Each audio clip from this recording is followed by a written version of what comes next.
कब आप किससे मिलेंगे, कौन आपको मिलाएगा, आपको छोड़ के कौन जाने वाला है।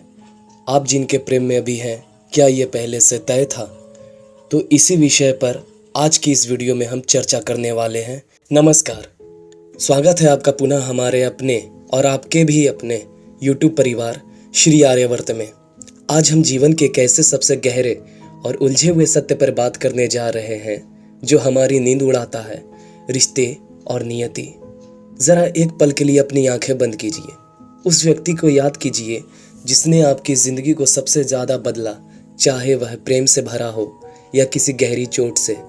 क्या आप सचमुच उस व्यक्ति को अपनी मर्जी से मिले थे, या उस मुलाकात का समय, स्थान और प्रभाव कहीं बहुत पहले, बहुत ऊंचे स्तर पर तय हो चुका था? हम इंसानी दिमाग के साथ जीते हैं जो खुद को कर्ता मानता है। हम गर्व से तो कह देते हैं, ये मैंने चुना, वो मैंने ढूंढा।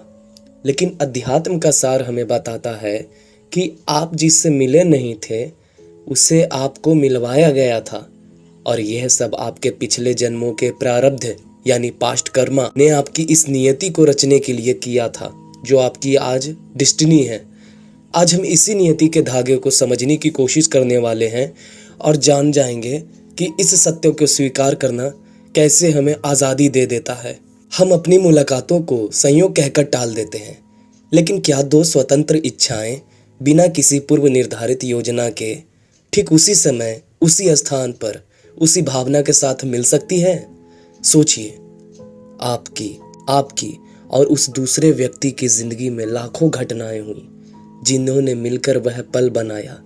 आप उस दिन कौन सा रास्ता लेंगे, आपको देर क्यों हुई, उन्हें ठीक उसी समय पर वहीं पर कौन सी ज़रूरत खींच लाई, यहाँ तक कि आपके मन का विचार, आपका मूड, आपकी सोच, क्या ये सब आपकी पूरी मर्जी से ही थे? ये सब छोटे छोटे जटिल कारण एक साथ आते हैं और एक मुलाकात के रूप में बदल जाते हैं। आप बस उस जटिल समीकरण का एक अंतिम परिणाम हैं। आप कर्ता नहीं हैं, आप सिर्फ उस दृश्य के केंद्र में खड़े एक पात्र हैं जिसे अदृश्य रूप से निर्देशित किया जा रहा है। और यही नियति का विधान है, जिन्हें अदृश्य रूप से निर्देशक हम कह सकते हैं, वह परमात्मा, परमेश्वर या प्रकृति है। यह सब क्यों होता है? इसका जवाब भारतीय दर्शन में भरा पड़ा है। प्रारब्ध आपके पिछले जन्मों में उन कर्मों का फल है जिनका हिसाब चुकता करने के लिए आप इस जीवन में आए हुए हैं। आपकी कुंडली, आपका स्वभाव, आपकी परिस्थितियां, सब कुछ उसी के हिसाब से एक कॉपी की तरह है। जिस व्यक्ति से आपकी मुलाकात हुई, उसके साथ आपका रिश्ता दो बड़े कारणों से शुरू होता है। पहला कि कर्ज आपके और उस व्यक्ति के बीच पिछले जन्म का कोई लेन देन बाकी रहा हो सकता है कि आपने उन्हें अपार प्रेम दिया हो जो आपको वापस मिलना था, या शायद आपने उन्हें अपार दुख ही दिया हो और इस जन्म में उनका आना आपको क्षमा करना या आपके दुख का कारण बनना हो। जब तक हिसाब चुकता नहीं होता, आत्माएं बार बार निरंतर ही मिलती रहती हैं।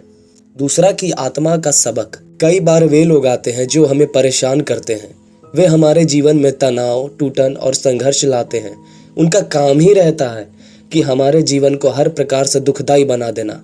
लेकिन वे ऐसा इसलिए करते हैं क्योंकि हमारी आत्मा के विकास के लिए वह पीड़ा जरूरी भी थी। वे कठोर शिक्षक की तरह होते हैं। उनका काम पूरा होते ही नियति उन्हें चुपचाप हटा लेती है और आप हैरान रह जाते हैं कि वे इतनी जल्दी क्यों चले गए, जबकि लाख जद्दोजहद करने के बाद भी इनसे छुटकारा नहीं मिला। आप जिससे मिले नहीं थे, वह आपका प्रारब्ध था, यानी पूर्व जन्म का किया हुआ काम, जिसने उस व्यक्ति को नियति के धागे से खींचकर आपके सामने खड़ा कर दिया। जब हम इस सत्य को गहराई से समझ लेते हैं कि हम केवल माध्यम हैं, तो जीवन में गहरी शांति और मुक्ति मिलने लगती है। व्यर्थ का अफसोस खत्म हो जाता है। जैसे रिश्तों के टूटने पर जो हम काश का बोझ उठाते हैं कि काश मैंने यह कहा होता, काश मैंने ये किया होता, वह दूर हो जाता है। आप जानते हैं कि उस रिश्ते की अवधि आपके प्रारब्ध ने तय की थी, आपने नहीं की थी। आपका काम बस अपनी भूमिका ईमानदारी से निभाना था। आपका नियंत्रण परिणाम पर नहीं, केवल अपने कर्मों पर था। आप हर व्यक्ति को केवल पति, पत्नी या दोस्त के रूप में नहीं देखेंगे। आप उन्हें एक शिक्षक, एक आईना मानेंगे।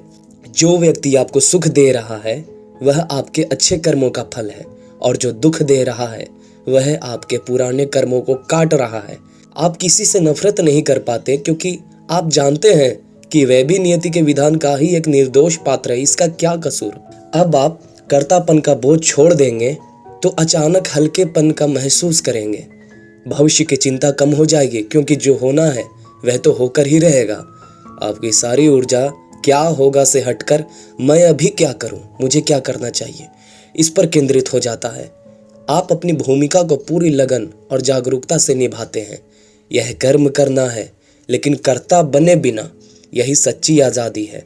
तो अगली बार जब भी कोई नया व्यक्ति आपकी ज़िंदगी में दस्तक दे या कोई पुराना मित्र, प्रेमी, प्रेमिका या कोई भी जिसे आप चाहते हो अपने अंजाम तक पहुँचे आपको छोड़ दे, तो रुक कर इस गहरे सत्य का चिंतन अवश्य कीजिएगा। ये कोई संयोग मात्र नहीं, यह आपकी आत्मा का अपना विधान है। यह आपके प्रारब्ध का वो धागा है जिसे नियति ने बड़ी सावधानी से आपके भाग्य में बुना था।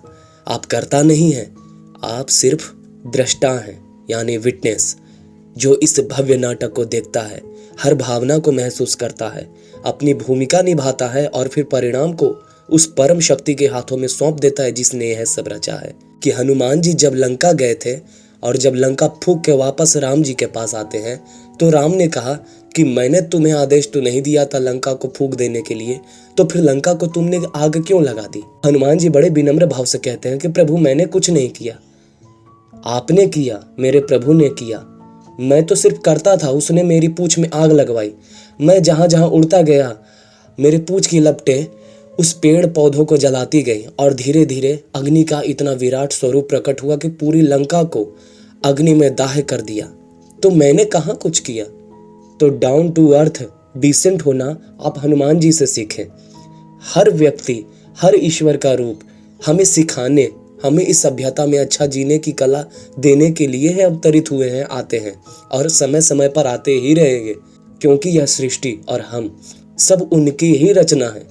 तो आप ये कैसे सोच सकते हैं कि कोई छोड़ गया तो हमें दुख मिला या कोई पास आया तो हमें अतिरिक्त सुख ही मिल गया। अरे ये सब सिर्फ आपके कर्मों का फल है जो आपको भोगना ही पड़ेगा, चाहे हंसकर या रोकर। यदि आप हमारी बताई इन बातों को मानेंगे, इस पर चिंतन करेंगे, तब आपको विश्वास होने लगेगा कि मेरे ऊपर एक शक्ति है जिसके हिसाब से अगर मैं चलूं तो वो मुझे एक पिता के भांति पल पर, कदम कदम पर मुझे राह दिखाते चलेगी और मेरा हमेशा सहयोग देगी।